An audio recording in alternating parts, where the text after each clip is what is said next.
he was filled with the power of the Holy Spirit right before he was born. Is that true? Do you read that? Isn't it in the Gospels actually? Do you read that in Matthew?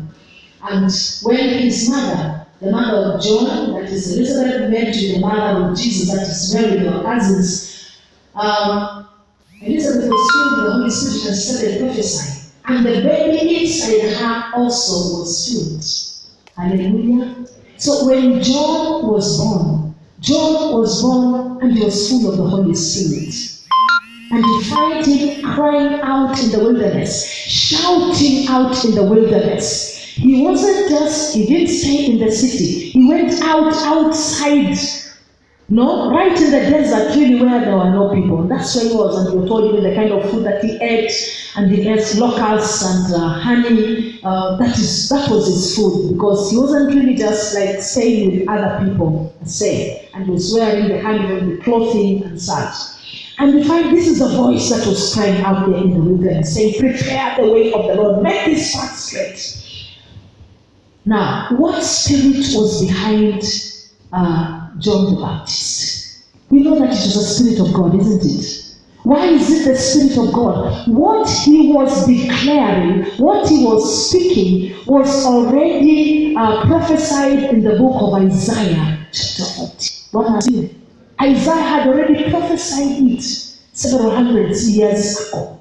He had prophesied about this. Somebody was going to come. So when John is born, he gets into his ministry. And you find him, here he is, right out there in the desert, proclaiming and speaking out. What is he speaking? In fact, he's repeating exactly the words from the book of Isaiah chapter 40. That is what he's saying.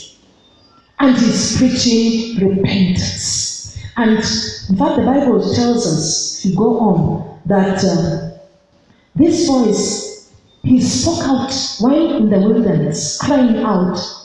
I think the Lord just was magnifying this voice, was magnifying these words, whatever he was speaking, and covering the entire world. Remember that time there were no equipment like now, there were no microphones like now, there were no, there were no public addresses. And this was just one person going out and speaking out there in the wilderness. And we find that, in fact, the Bible tells us the entire Judea, the entire Jerusalem, the entire city of Jerusalem, people followed him out there in the desert. They followed him. This voice, the Lord must have magnified it, must have amplified it enough. It must have filled the town. And imagine it's the voice of one person. One else was few. No matter how few they were, and anyway, if they were few, maybe they were also sparsely populated, and the place, they may not have been living very closely together. But out there in the wilderness, yet everybody can hear that voice. So what does it mean? There are voices that speak. Bwana asifiwe. And depending what kind of voices speak, there is an impact. And this impact also depends on the spirit behind the voice. So you find that when John the Baptist spoke, and was speaking full of the Holy Spirit out there in the desert, people followed him. In fact, the Bible says that the entire countryside, the whole Judean countryside, and all the people of Jerusalem went out to him, confessing their sins, and they were baptized by him in River Jordan. So they went out, they went searching for him. Hallelujah. Why? Because there was an impact. His voice was not just a voice. It could not be ignored. By the way, everybody knew him, including the kings, including Herod, because he also spoke about injustices in his time. And when he stood up and he spoke, Herod had taken the wife of his brother.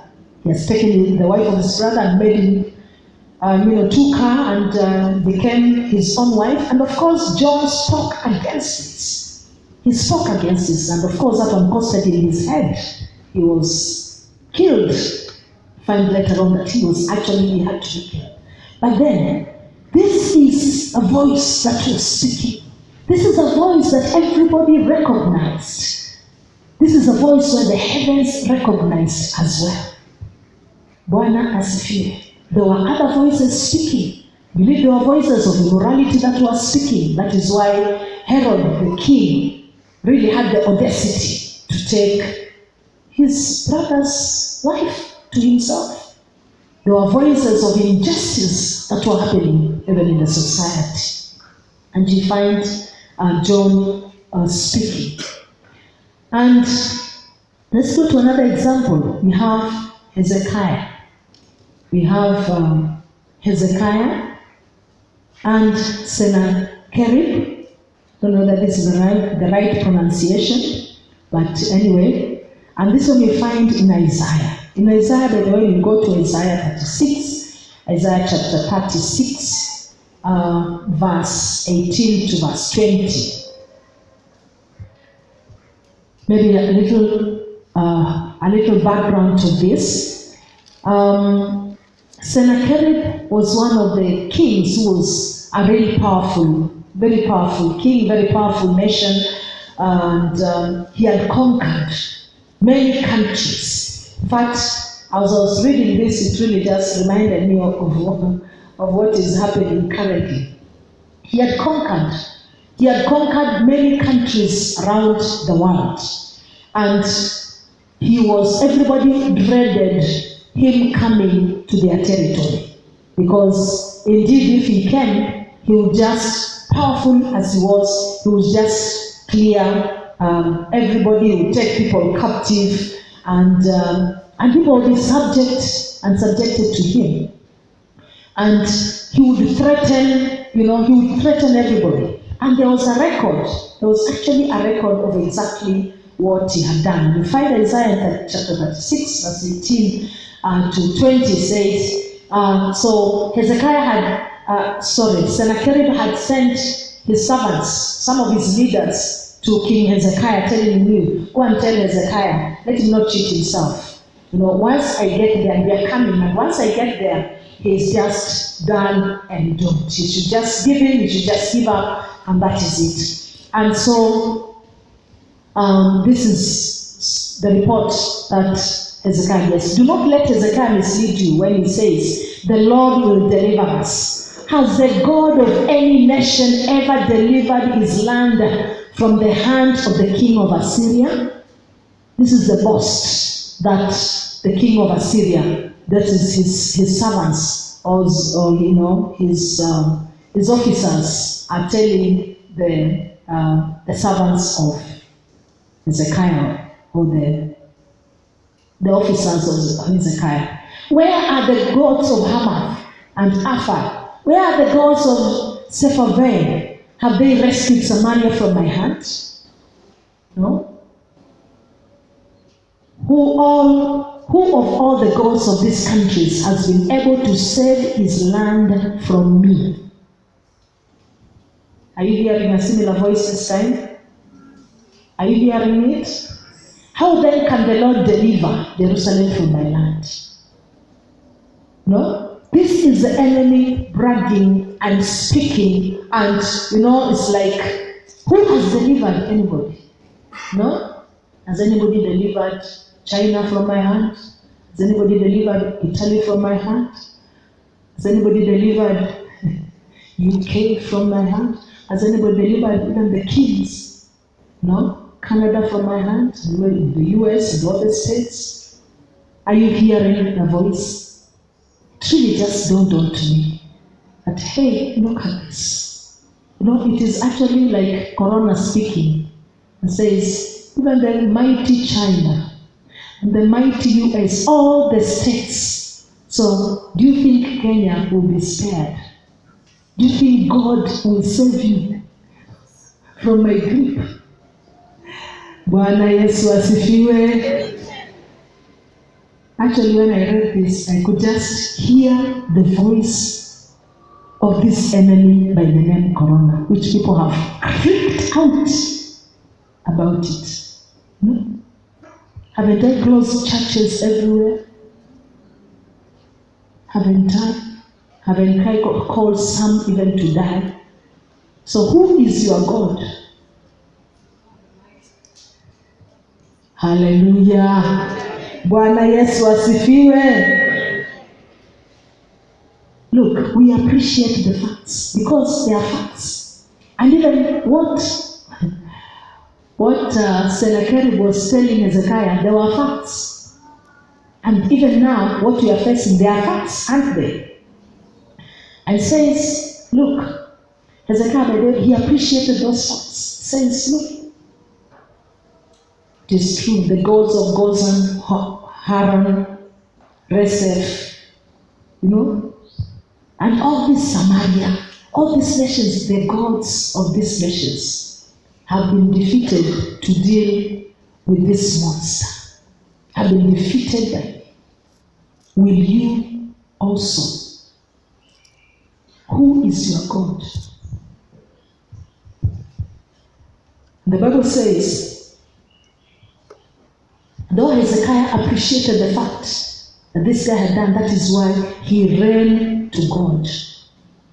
Hallelujah. Kenya, ought we not to run to God? Bwana Yesu asifiwe. We have seen how big nations have been devoured. Italy is a first world nation. If you watch news last night, their prime minister is saying, we have done all what we could. I don't know how many watched. Says, we have done everything we could. Is that what he said? We have done everything we could. We can't unless we look up. In fact, was he recognizing? Yes. We have done everything. But he said, it's just run out of control. But here, Kenya, we look unto the name of the Lord. In him alone is our help. Bwana asifiwe.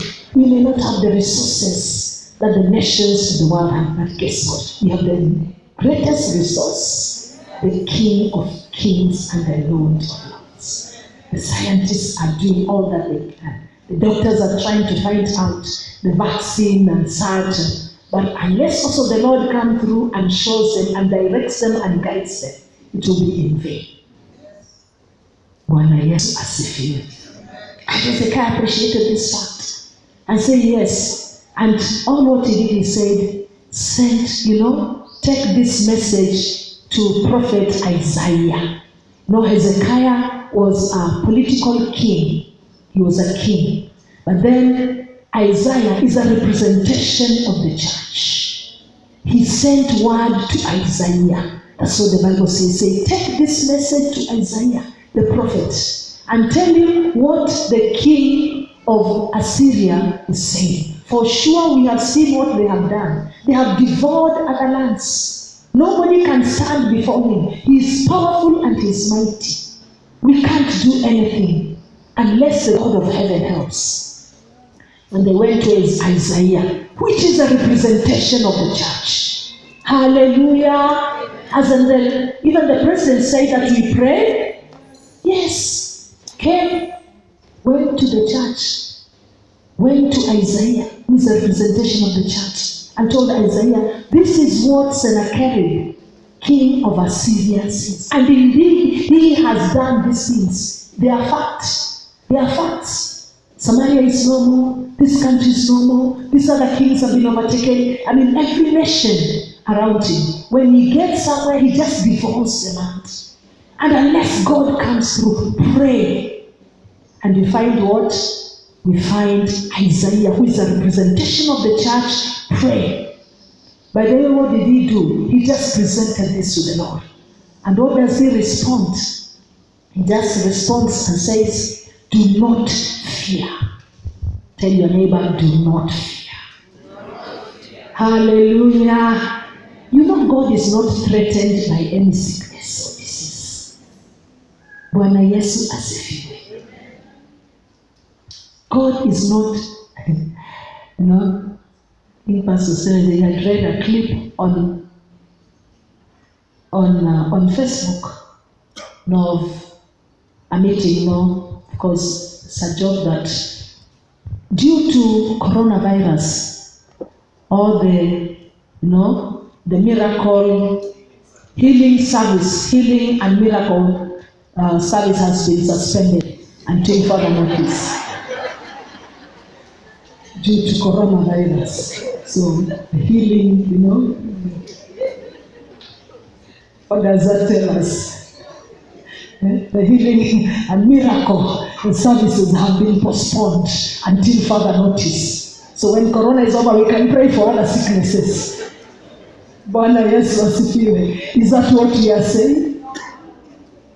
Bwana asifiwe. Hallelujah. So,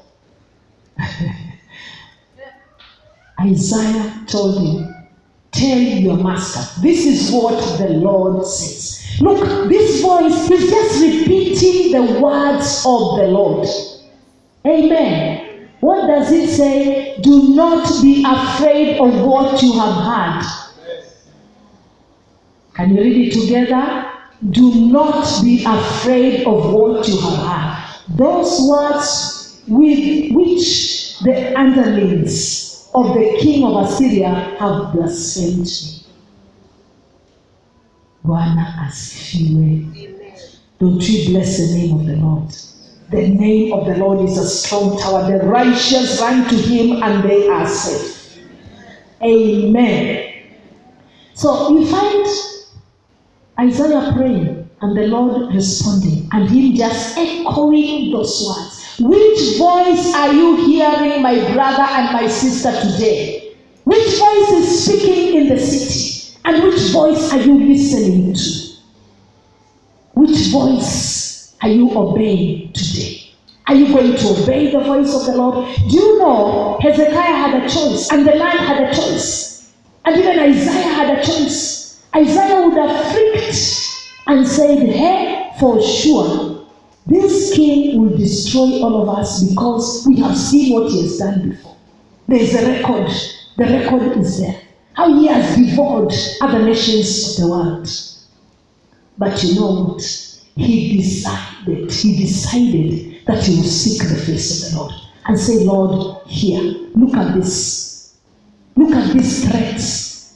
These are indeed true and real threats. Just like they are real threats. They are not stories we have heard, we can see. It is very clear, it is very open. Nobody needs, you just need to go to the net and you find out what is happening around the world. But the Lord says, do not be afraid of what you have heard. Tell your neighbor, do not be afraid. Bwana asifiwe. Is the church afraid? When you look at Isaiah, does he look like he was afraid? Absolutely not. In fact, when he came, they said, go and tell your master this. Hallelujah. Bwana asifiwe. And then, the king of Assyria, even when people had been told not to be afraid, he further wrote a letter. He further wrote a letter and sent through his messengers to King Hezekiah. This time Hezekiah takes the letter and he goes to the temple, says Nikubaya.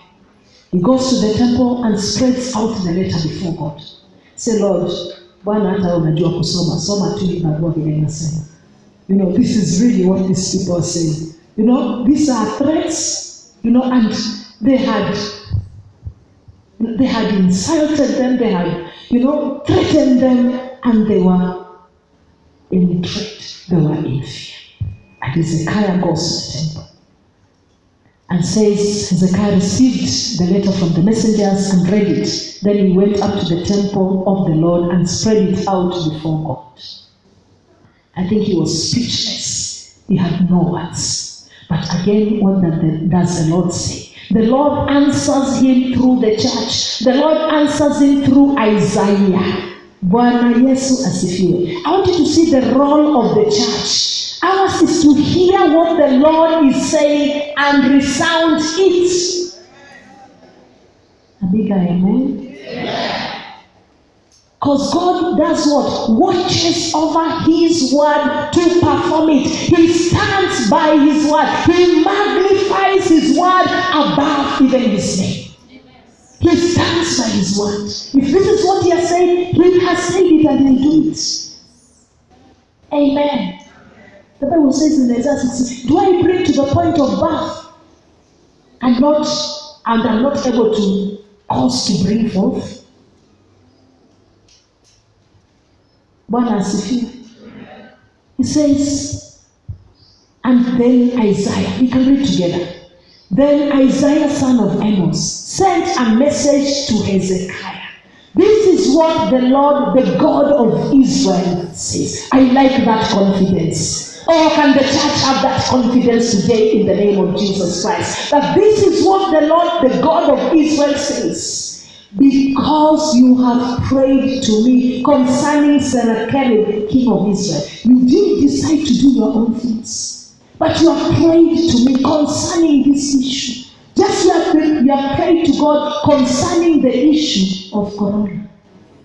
God loves that because it shows confidence, that we have confidence in you, oh God, that in whatever circumstance or situation, if you, oh God, if God hears and answers every prayer, is he defeated by one? Absolutely not. As long as we go to God, you are telling him, God, I have no other confidence. I have no confidence in anything else. My confidence is in the name of the Lord, the maker of heaven and earth. The Lord who heals our diseases, the creator of heaven and earth, the sea and all that is within it. And so my trust is in you, Lord. I like this confidence. He said, this is what the Lord, the God of Israel says. Because you have prayed to me concerning Sennacherib, king of Assyria. Let's move on. This is the word of the Lord. This is the word the Lord has spoken against him. Bwana Yesu asifiwe. Hallelujah. And with this, fast forward, we find that the Lord himself fights for Israel, fights for King Hezekiah. And we find down there later on, 185,000 of his army, of his soldiers, died in one night. Just like corona is dead in this nation in the name of Jesus. Hallelujah. Bwana Yesu asifiwe. He says, yes, as long as we have prayed to the God of heaven and we are sincere in our hearts, that God, indeed, we have no other help. Unless you come through for us, God, this thing has disturbed nations, the developed world, where they have all the technologies compared to us. God, yet us, our help is in the name of the Lord, the maker of heaven and earth. I know now the world, what does the world say? They say, you people don't have enough equipment to do the tests. That is why the cases are not there. But there are no people dying. Bwana Yesu asifiwe. Hallelujah. Is that true, Daktari? There are no people dying. Ama wamekufa hapa Kenya? No.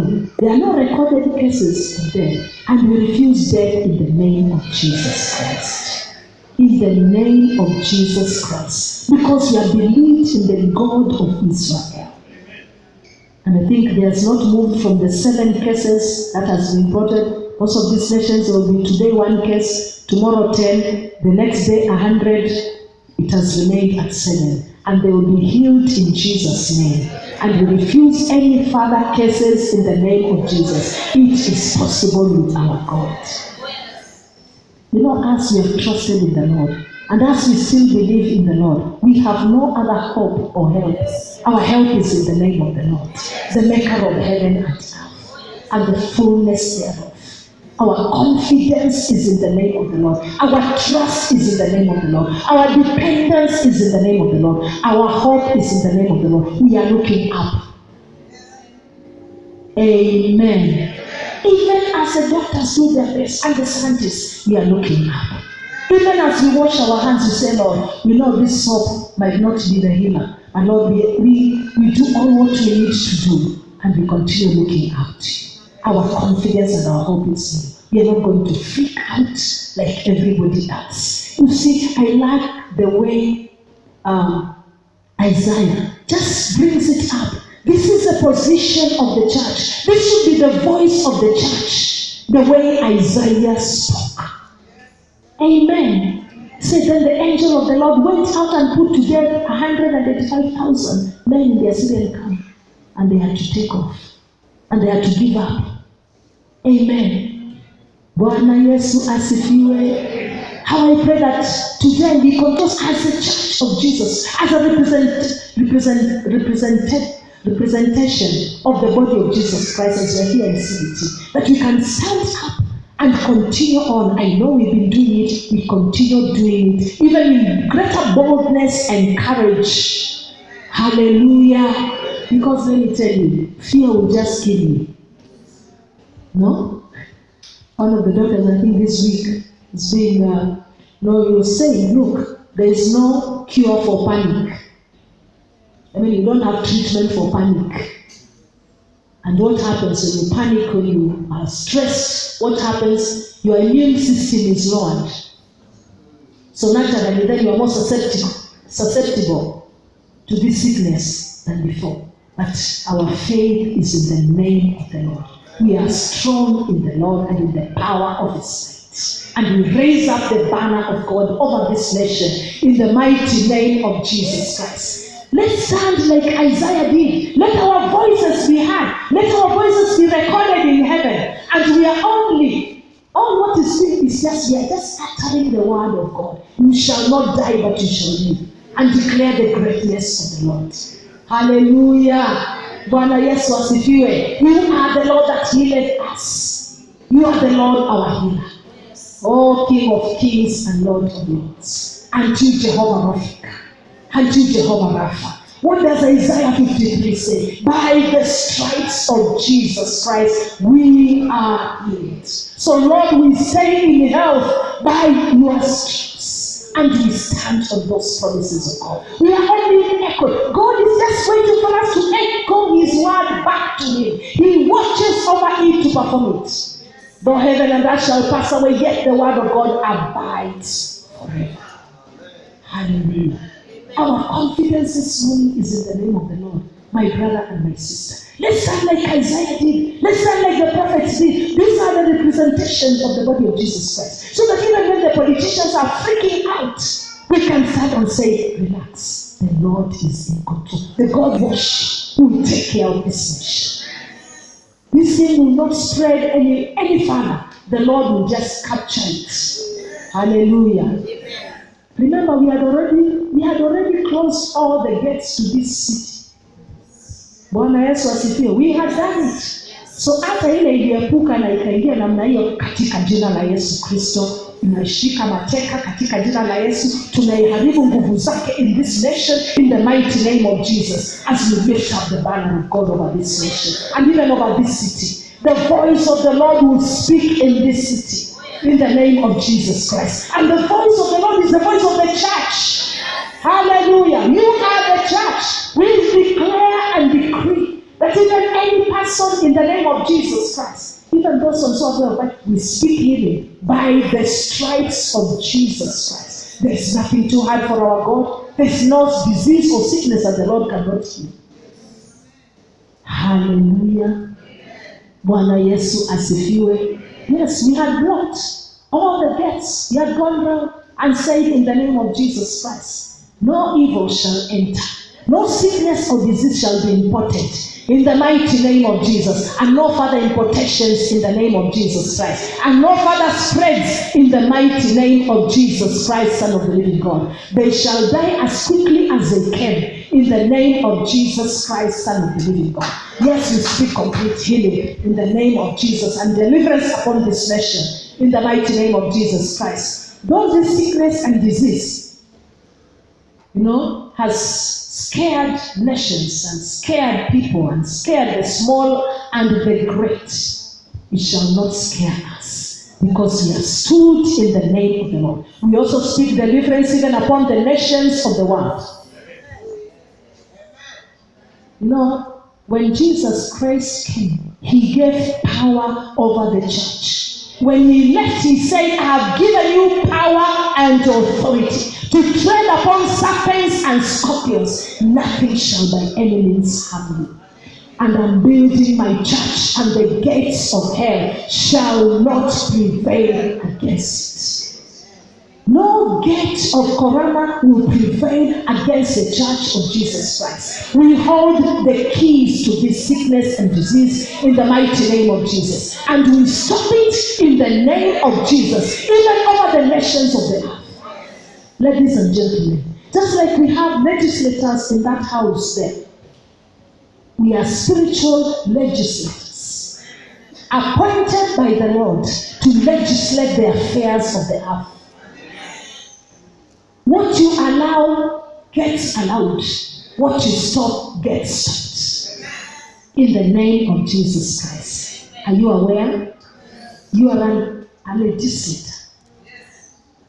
A spiritual legislator. And the Bible says also in Isaiah, what his messengers predict, he fulfills. So what we say shall happen in this nation happens.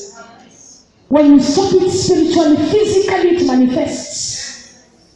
That is how powerful the church is. And the church starts demonstrating this power. For this purpose, the Son of God was manifested, that he may destroy the works of the enemy, including corona and any other sickness and disease, in the mighty name of Jesus. For this purpose, it is for freedom that Christ has set us free. We will not be entangled by issues of sickness and disease to keep us further into bondage. The church is free. In the name of Jesus Christ. And it's only the church that can save the nations of the world. Let us play our role of legislation in the spiritual realm. We stop any further spread, even in Italy. I looked at the Prime Minister and he looked helpless. We say, Lord, remember in the name of Jesus. Remember them in the name of Jesus. Remember the nations of the world in the name of Jesus Christ. We have been given this authority by the way, brethren. Si akujiwekelea ni Bwana anatupatia. So legally, yes, we occupy legally, given by the Lord Jesus Christ. I give you power and authority. That's what the Lord has done. He's building his church. No gate of hate will prevail in the name of Jesus Christ. And that is why we stand in the gap and repent on behalf of this nation. And say, Lord, we repent. We have sinned before you. But Lord, in your anger, remember us. And Lord God, in Psalm 130, should you count iniquity, who can stand? Who could stand, O God? But with you there is forgiveness of sin. Therefore, you are feared. So we fear you, O God. We will not fear sicknesses and disease. We will fear the Lord. We will honor him and exalt him. We will magnify his name. We will bow down before him. We will go to him in repentance. We will go before him. In fact, I'm telling Lord, we are embarrassed and ashamed, oh God, that you can actually almost close, oh Jehovah, have mercy upon us. Be merciful to us, oh God. Have mercy on your church. Help us to be strong in the Lord and in your power and in your might. Help us to stand. Amen. Help us to stand. Because when the church stands, the nation stands. Look, Hezekiah prayed, but who got the answer? Who got the answer? Isaiah. It is the church. Even when the nation, the church gets the answer. Because God deals directly with the church. Bwana Yesu asifiwe. God deals directly with who? With the church. So when God deals directly with you, you need to be there and echo what he said. Which voices are speaking in the city today? What are you hearing, my brother and my sister? What are you responding to? Are you responding to the word of God, or are you responding to the word of man? Are you responding to fear? Because there's a voice of fear out there. It is there. No doubt about it. This is what has happened. Don't ignore. Don't ignore. This is what has happened here. This is what has happened in this country. This is what has happened in this country. This is what has happened in Korea. This is what has happened in this. 159 nations in the world. 159 nations. over 200, almost about 300,000, over 290,000 people have been infected. But out of this, there are also over 90,000 who have been healed. Bwana Yesu asifiwe. That is good news to me. Let's concentrate on the good news. Hallelujah. Bwana Yesu asifiwe. Even during the time of David, when he had sinned before the Lord, and God caused a plague in the land, a lot of people died. But then, it didn't stop there. They said, look, there's something we can do about it. I repent before God. We repent before God. And God will stay the plague. So we don't stay there and continue to say, oh, so now these ones have died. More would have died if they continue to stay there. What did they do? They echoed what God wanted. They said, Lord, we repent. We have sinned before you. Have mercy. And the Lord stayed the plague. God has the power to stay the plague. What plague? If he could open the Red Sea and men and women, people walk through there, what can he not do? Hallelujah. What can he do? There's nothing he cannot do. We have sung here this morning. There's nothing that the Lord cannot do. Hallelujah. There's nothing he cannot change. There's no situation he cannot change. Bwana Yesu asifiwe. Hallelujah. There was also a plague, even during Moses' time. Other than the plagues in Egypt, there was also a plague when they were on their way to the promised land. Because of murmuring and complaining and unbelief. It's a sin. We must raise our faith before the Lord. There was unbelief. There was doubt, murmuring and complaining. When that happened, there was a plague in the land. There are serpents that came, fiery serpents, venomous snakes, and started biting them. And the Bible says, as long as they concentrated on the snakes, they died. True or false? They had to look up.